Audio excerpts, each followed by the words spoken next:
for today's video mga Joe, mga Jai, mag-unbox tayo ng... Uy!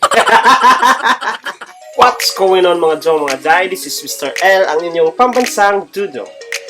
So guys, kung bago lang kayo sa channel ko, please don't forget to click like and subscribe at hit nyo na rin yung notification bell para updated kayo sa mga new videos ko.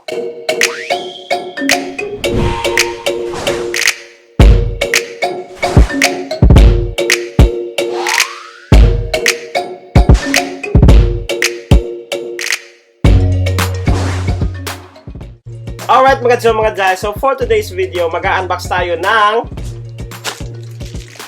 Boom InPods wireless headphones in Macaron color. So yun na nga mga Joe, mga Jai, ito yung package na na-receive ko. Actually, in-order ko ito sa Shopee last May 22 and dumating siya May 27, so it took 5 days to deliver. Galing pa ito sa China, so overseas siya. So ngayon, andito na siya. So I'm so excited to open up this package. And if you are ready, let's get started. Alright, so basahin ko muna yung mga nakasulat sa package natin. So galing siya ng China, Guangdong, Shenzhen. So obviously sa China. And yung nakasulat na product description dito ay New Macaron wireless 5.0 Bluetooth headphone. Buksan na natin.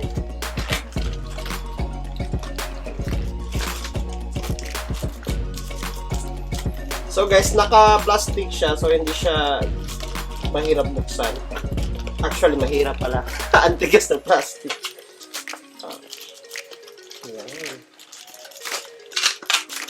So sa external packaging niya, okay naman siya. Wala naman ako nakitang butas or kahit na ano bagay na di ko magustuhan. So, ito na. Wow! What a bubble wrap! Tada! So guys, naka bubble wrap siya and magandang klaseng bubble wrap talaga, hindi yung mga ordinary na mga bubble wrap natin na mga maliliit na ang sarap pisil-pisilin. Ito siya parang hotdog guys, so tingnan niyo. Yan, so safe talaga yung ating item. And then how to open this one? Yan.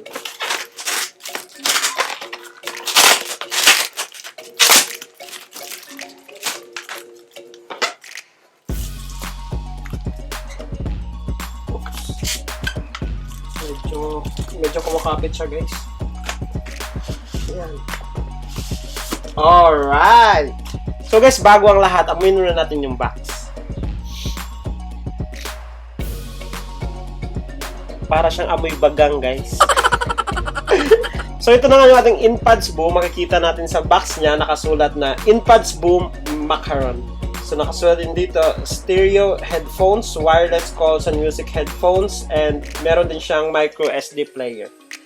So dito naman sa likod, may nakasulat dito, Bluetooth version 5.0, maximum communication range 20 meters, compatible siya sa Bluetooth, noise reduction, meron din siyang power input na 200 mAh.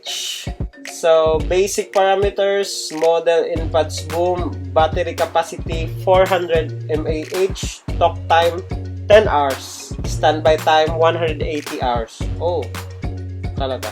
Yes. Of course, made in China. So, yung impression ko sa box niya, okay naman, though hindi siya ganun ka solid, pero at least ano siya, parang naproprotektahan niya yung item natin sa loob. So, yan. And, meron siyang patali-tali. O, diba?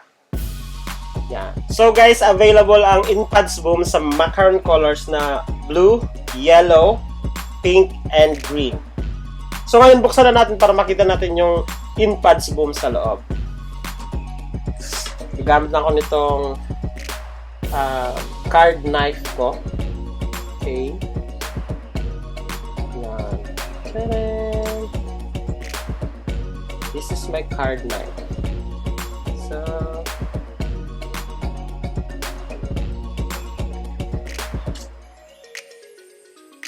dahan-dahan lang. Alright.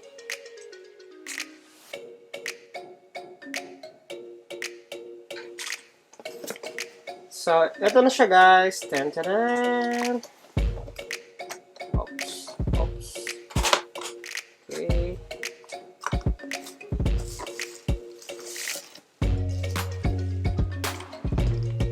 So, itabi muna natin yung pinaka main event. So, sa box niya, meron siyang kasamang user manual. Na again, hindi naman natin binabasa. And meron siyang charging cable. So, naka USB type siya. Yan. So, and meron din siyang TWS cable. So, pwede nyo gamitin yung headphone gamit ang Bluetooth. And pwede nyo rin gamitin ang headphone gamit itong TWS cable. Yan. So, what else? Wala na. Wala nang laman yung box. So, tabi natin. So, ito na nga guys, ang pinaka-bida sa ating unboxing ngayon, ang InPods Boom. So, yung pinili kong kulay is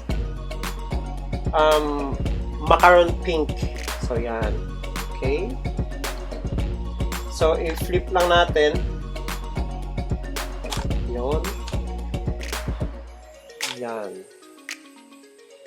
So, guys, made of ano siya, plastic siya.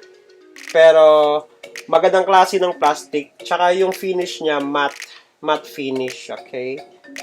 So nafo-fold siya gaya nung nakita nyo kanina. Yan. Okay, so meron siya ditong parang metallic na part.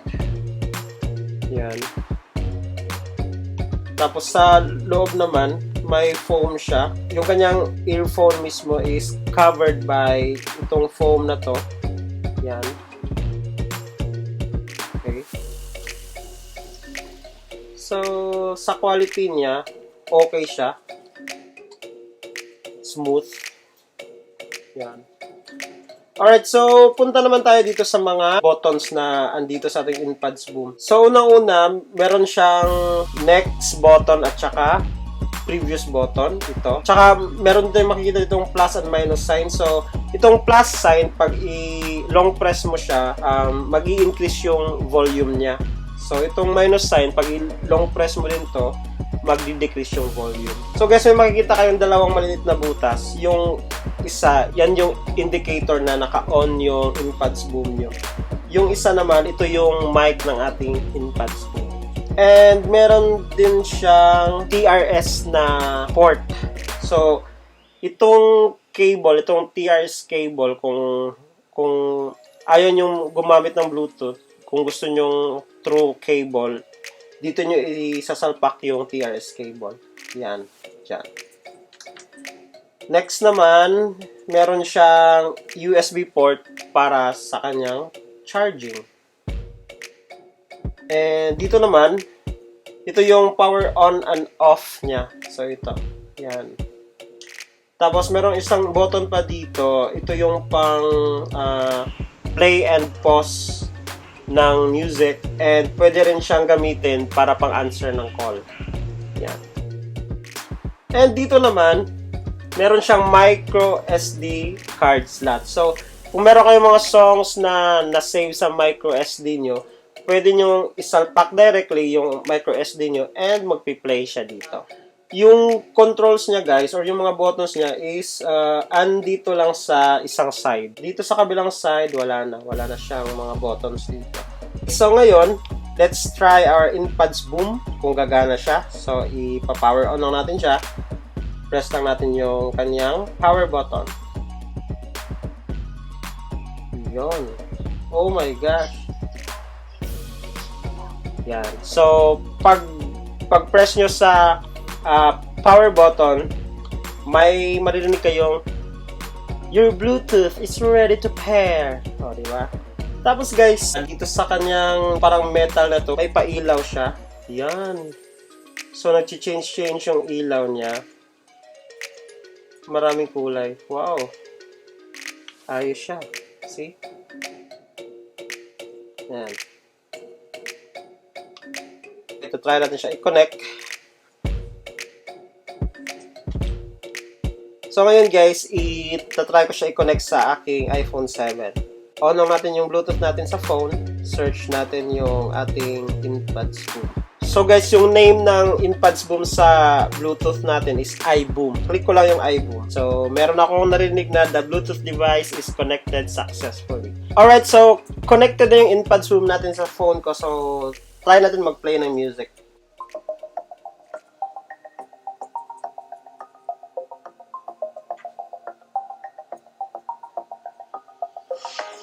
Wow, ang lakas. Ang lakas niya. Yan.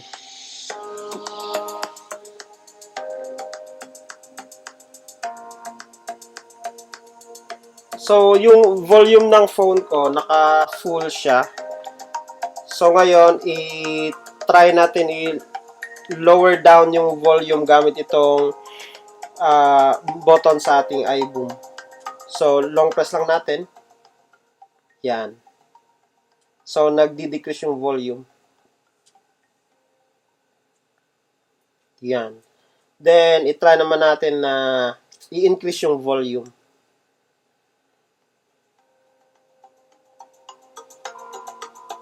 Yan. Yan na yung full niya. So, narinig ko yung audio na galing mismo sa headphone. Yan. So far, yung buttons for volume increase and decrease, gumagana naman siya. So, i-try natin mag-next song. Yan, gumagana siya. Tapos, previous song naman. Yan. So, gumagana siya, guys. And then, i-try natin i-stop or i-pause. Yan. It's working. Actually, maganda yung bass niya kasi mas ano ko yun mas gusto ko yung kanyang bass talagang boom boom talaga. And ano pa bang pwede natin i-test dito? Yung ano sana micro SD kaso wala kasi akong songs na naka-save sa micro SD.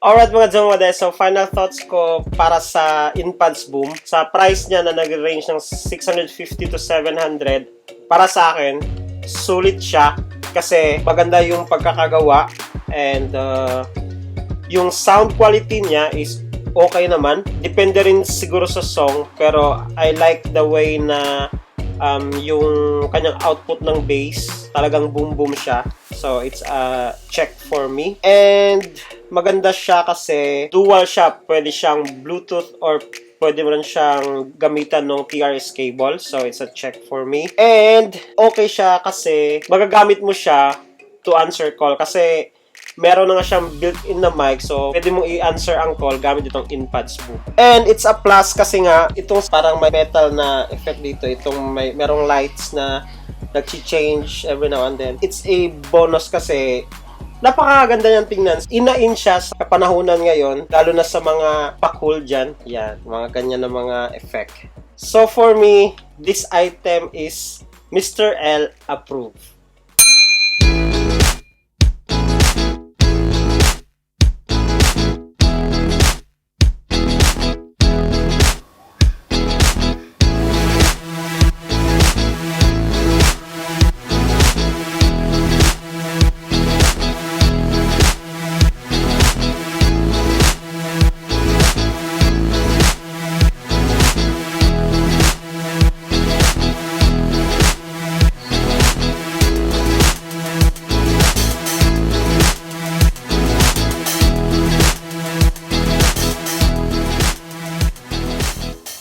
Alright mga guys, so I hope meron kayong nakuhang tips and sana ay nag-enjoy kayo sa video na to. Kung meron kayong suggestions or reactions sa item na to, please comment down below. Let me know kung ano yung mga experience nyo gamit itong InPods Boom. Alright guys, so once again, kung hindi pa kayo nakapag-like and subscribe, please click like and subscribe at hit yun na rin yung notification bell para updated kayo sa mga new videos ko. See you guys on my next vlog.